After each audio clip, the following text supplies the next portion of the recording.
शहीद की पत्नी ने राहुल गांधी और प्रियंका गांधी की तारीफ कर दी और प्रधानमंत्री नरेंद्र मोदी के प्रति अपनी निराशा जाहिर की। और जाहिर तौर पर जब यह बयान सामने आता है एक शहीद की पत्नी का, तो देश की राजनीति में हिलोरे आना तय माना जा रहा है। इसकी वजह क्या है, हम आपको बता देते हैं।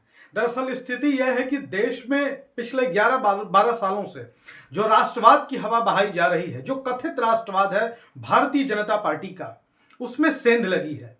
और उसमें सेंध लगी ऑपरेशन सिंदूर के बाद। पहलगाम हमला आपको याद होगा, 26 भारतीयों की निर्मम तरीके से आतंकवादियों द्वारा हत्या कर दी गई थी। जी हां, पाकिस्तान परस्त आतंकवादियों द्वारा। और इसके बाद जो कुछ भी इस देश में हुआ ऑपरेशन सिंदूर के बाद, सीज फायर के बाद, ट्रंप के बयानों के बाद, वो देश के सामने है। अब जब लोकसभा का सत्र चल रहा है, ऑपरेशन सिंदूर पर चर्चा हुई, देश के प्रधानमंत्री नरेंद्र मोदी ने भी अपना वक्तव्य दिया और लोकसभा में विपक्ष के नेता राहुल गांधी ने भी अपना वक्तव्य दिया और प्रियंका गांधी जो वायनाड से कांग्रेस के सांसद हैं, उन्होंने भी अपना वक्तव्य दिया। लेकिन इन वक्तव्यों में क्या अंतर रहा? ऐशान्या द्विवेदी, यह नाम याद रखिएगा, जो शुभम द्विवेदी जो शहीद हैं पहलगाम हमले के, उनकी पत्नी है। उन्होंने पीएम नरेंद्र मोदी के भाषणों पर निराशा जाहिर की। उन्होंने कहा कि प्रधानमंत्री ने बोला, उन्होंने ऑपरेशन सिंदूर पर बोला, पहलगाम हमले पर बोला, लेकिन शहीदों का जिक्र करना भी उन्होंने मुनासिब नहीं समझा। और दूसरी तरफ अगर प्रियंका गांधी के भाषण को आप देखें तो उन्होंने एक एक शहीद का नाम लिया और उनको भारतीय बताया। प्रियंका गांधी ने साफ तौर पर कहा कि पहलगाम हमले में जो लोग मारे गए वो इस देश के नागरिक थे, वो भारतीय थे, वो किसी राजनीतिक बिसात के मोहरे नहीं थे। अब प्रियंका गांधी अपने अच्छे भाषण के लिए जानी जाती हैं।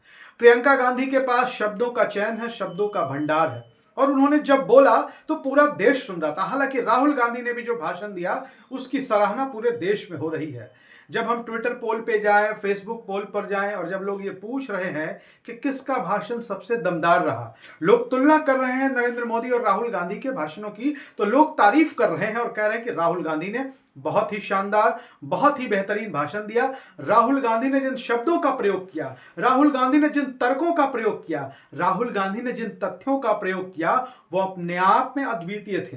क्योंकि मामला देश से जुड़ा है, मामला देश के लोगों की आस्था से जुड़ा है। यह देश, पूरा देश, हम बिल्कुल निश्चित रूप से कह सकते हैं कि नेता चाहे जो बयान दे दे, पॉलिटिकल पार्टियां चाहे जो भी बयानबाजी कर ले, भारत के 99% लोग देशभक्त हैं। और जो 1% देशद्रोही हैं, उनमें हर दल के लोग हो सकते हैं, हर जात के लोग हो सकते हैं, हर धर्म के लोग हो सकते हैं, हर वर्ग के लोग हो सकते हैं। किसी एक व्यक्ति, किसी एक जाति, किसी एक खास समुदाय को हम टारगेट नहीं कर सकते, और जो इसको टारगेट करता है वो इस देश की एकता अखंडता को तोड़ने वाला है। और शुभम द्विवेदी की पत्नी ऐशान्या द्विवेदी ने जो बयान दिया और प्रधानमंत्री मोदी के भाषण पर निराशा जाहिर की और उसके बाद राहुल गांधी प्रियंका गांधी के भाषणों की तारीफ की, यकीन मानिए देश की राजनीति में बवाल मचना तय है। वीडियो अच्छा लगे तो शेयर करिए हमारे साथ। धन्यवाद।